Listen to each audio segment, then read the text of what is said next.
So ladies and gentlemen, this is the traffic in the East Service Road at 9 AM in the morning. Grabe, ganito pala dito, no? Hindi ako madalas napapadpad dito eh. Kasya ka dyan! Baka matapunan akong asfalto dito. May umaapoy sa likod ko. Oh my God!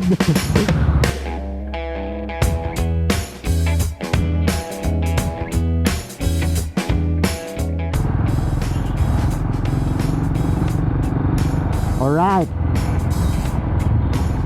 Whoops. Bigla siyang kumaliwa. So meron tayong delivery ngayon sa Parañaque. Sakto dumating yung mga accessories ko sa Insta360. So ngayon tatry naman natin yung 4K wide angle lens nya. Kung maaga tayong makabalik, ipapatingin ko tong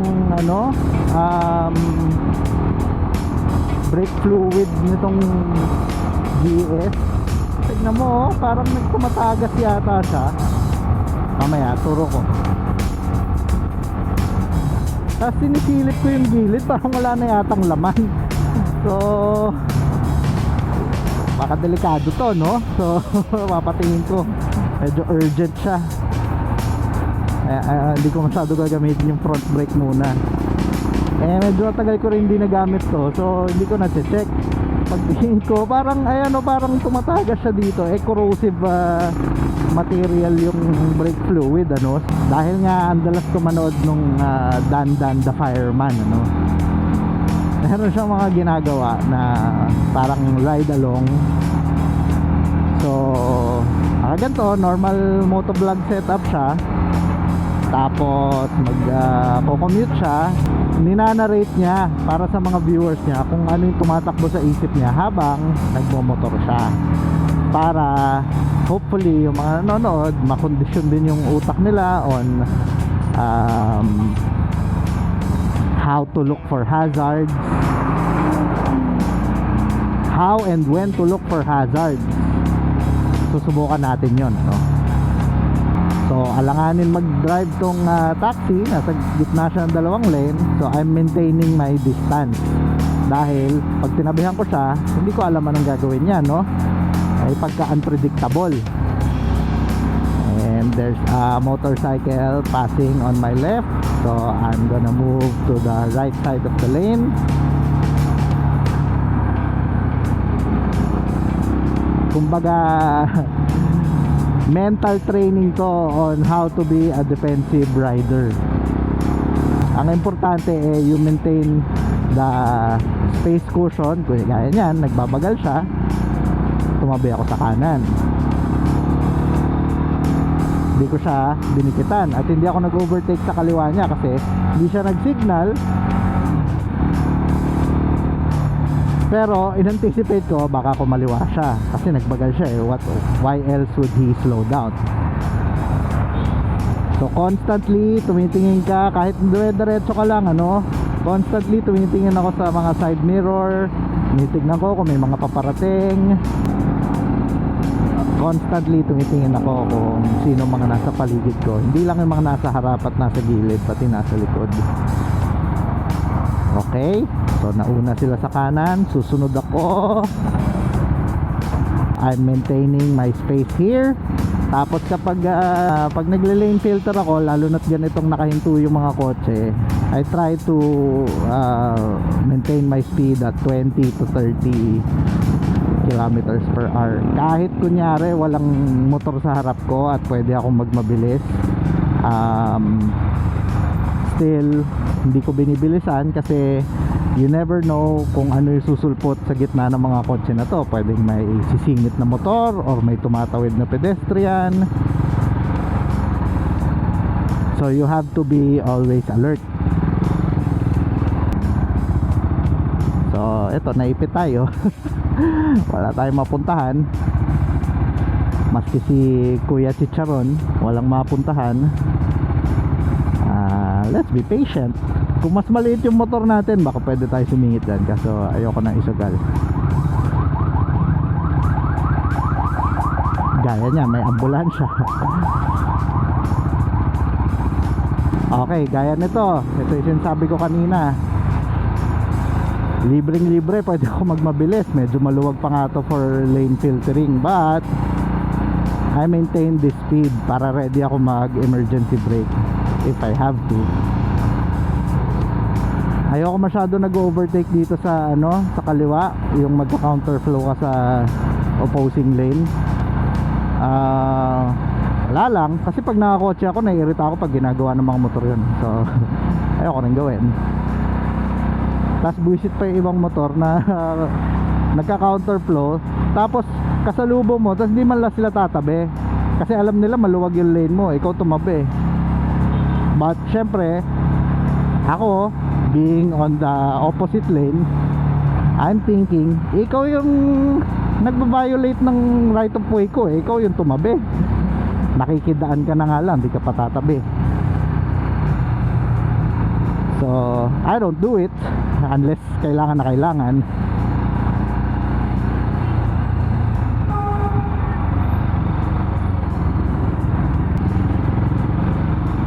Dito ako, unless may mga ganyan tight spot, pwede ko naman pilitin, but I think mas safe dito. Hindi ako tumingin kung may oncoming. Overtake na siya. Okay, so kung dito ako naman nagra-ride, nagbabagal pa rin ako dahil lalo na yan blind corner, baka may nakadikit dito sa lane na to gaya niyan. Dito na nga tayo, tingin muna. Wala. Alam ko medyo mabagal syempre yung mga naka-scooter na nagko-commute na dito, mas mabilis sila, mas mas gamay na nila yan. Ang laki nito siguro blessing in disguise na rin na malaki itong pang commute ko dahil napipilitan akong mag-ingat.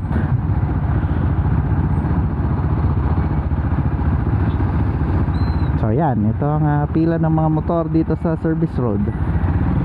Tayo ay nasa bikutan na. Grabe, riot. Ang daming motor.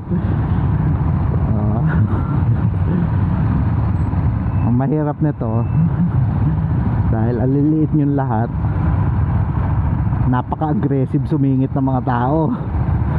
So minsan naman yung collective mentality ng mga nagmomotor bigayan, which is good kasi generally yung mga motor yung mga rider mapagbigay sa kapwa rider.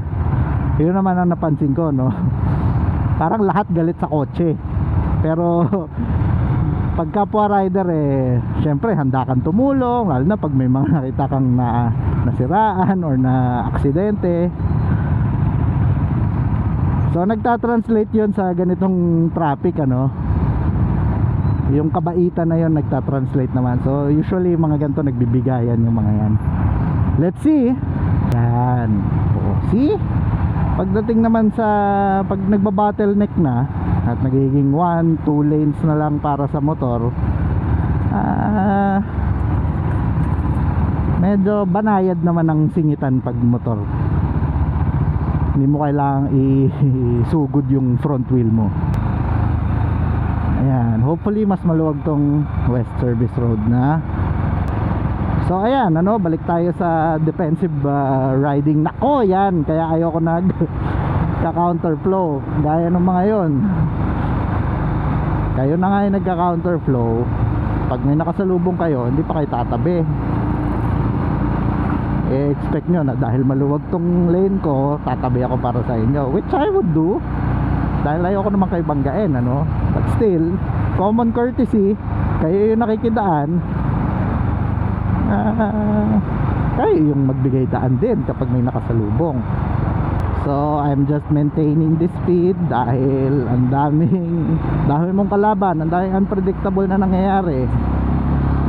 Yan, may nagka-counterflow. So kahit wala ka nakikita nagka-counterflow, hindi mo rin alam ba bigla may sisilip na na gulong dyan na naka-perpendicular. Oop! Butas. Mabuti ring nagbabagal para may time ka to react to those surprises. Gaya nun, nakatingin ako sa harap, biglang nakita ko sa peripheral ko may butas sa kanan ko. I was able to swerve. Ayan naman, isang batch ng mga counterflowers. Sige, since puro motor naman ang kasalubong nyo, okay lang. Pero pag kotse nakasalubong nyo, tapos sira ulo yung kotse,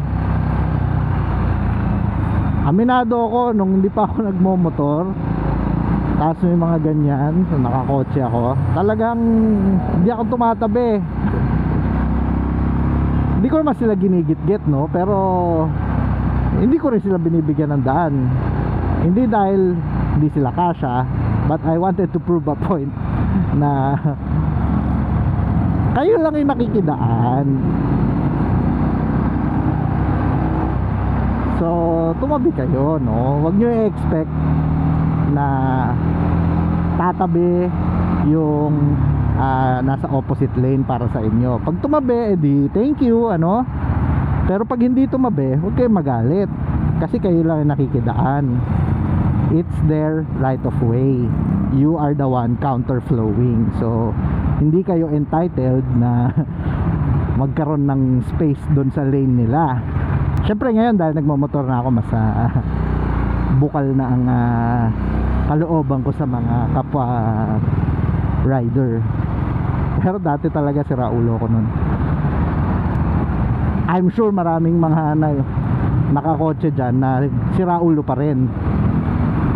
So wag nyo nang i-expect na bibigyan kayo ng daan. So ganyan, nagka-counterflow tayo, tatabi tayo kung merong kasalubong. Parang may space naman sa kanan, dito na lang tayo sa kanan, ano. Oops. Yeah. Okay, umakyat tayo dito, no? Kaya naman ng motor eh. Yan.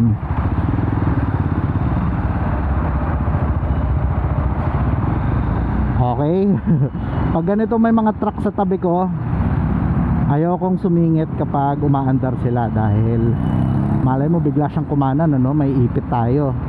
So sinisingitan ko lang yung mga ganito kalalaking truck kapag nakahinto sila, or alam kong isang piga ko ng throttle, malalampasan ko na siya. Ayaw ko makipagsabayan sa kanyang ganyan. Ayan, ito, kaya ko isang throttle, may nakaharang lang na pulis. Pwede ba ako mauna, kuya? Ayaw niya ako paunahin. Sukat. Ayaw ko na dumaan dito service road, mamaya pa uwi. Doon na lang tayo sa airport road. Sige, padaanin natin tong nakabisikleta. Dito sa Sukat meron na ring motorcycle lane. Ito yata tong blue.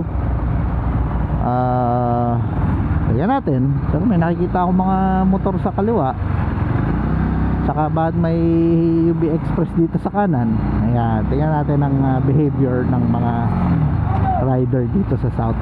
Bihira lang ako napupunta dito so hindi ko alam yung rules. Ayan, kanina nagsignal siyang kanan, tapos tinanggal niya, no? So parang undecided siya. So antayin ko yung desisyon niya.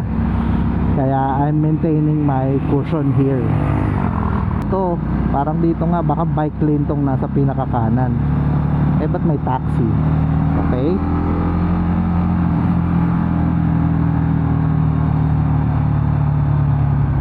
Okay, basa. Magbabagal tayo dahil ayaw nating matalsikan ng mga kotse. So hindi naman ako expert, ano, sa motorcycle safety riding, but dahil nga ang dalas ko manood ng Dandan the Fireman, kakwento ko na rin yung mga natututunan ko, no. Yan yung mga hindi dapat pinagdadamot. So bahala na kayo kung gusto nyong i-apply sa riding nyo. Okay, tapos na tayo sa ating Paranaque delivery. Papunta ako ngayon sa may Buendia, sa may Promoto. Yun nga, ipapatingin natin tong aking brake fluid kasi parang tumagas. Ayan, ngayon pala pwede nyo makita. Ayan oh, parang tinungkab pero hindi naman tinungkab. Alright, good choice. Medyo maluwag ang Rojas Boulevard so far. Lipat tayo dito. So mauuna naman yung EDSA intersection, no? Pwede akong mag-flyover after EDSA yung Buendia.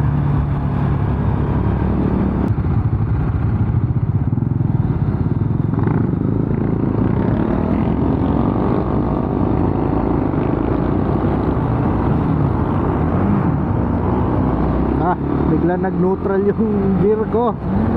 What is up with that? Baka hindi siya masyadong na-shoot sa first gear. Ito medyo delix tong ganitong open road dahil lahat ng tao unpredictable. Let's stay here. Pag ganito namang umaandar lahat hindi mo kailangan mag-overtake unless nadje-jets ka na. Yun lang ang only time na pwede ka mag-overtake. Oh, biglang kumaliwa yung garbage truck. Montik na si Lexus. Kinabahan siyang konti. Bagong bago pa naman yung Lexus niya, oh. Ang promo to nandito sa kaliwa. Ayun.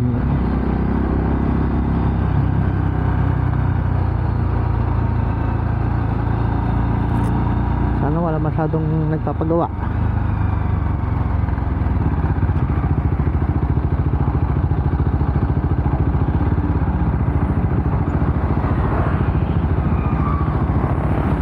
Yun lang, ano? So, patience. Tayin natin. May magpatawid sa atin. Wala, parang aantayin nating mag red light sila. Ayang, naabutan tayo ng green light eh. Okay. Patawid.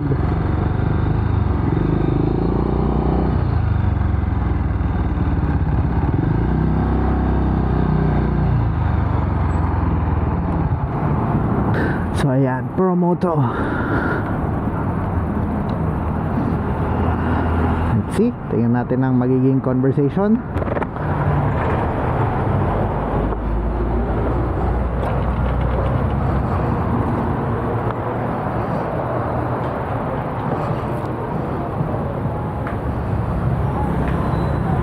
Okay, wala tayong napala dun sa promo to. Typical mekaniko answer ang nakuha ko, which is normal lang po yan, sir. Bantay-bantayan nyo na lang. So balak ko ay papadala ko to, itong picture na to sa kasa. Tignan natin kung covered pa ba ng warranty yan. Sana. Sura na lang natin. Nakikita nyo ang kanyang kalagayan. So pumunta lang ako dito sa pasong Tomo. Nila lang akong lunch dahil nag-request si Mrs. ng Juju Eats. So ano ulit ang Juju Eats?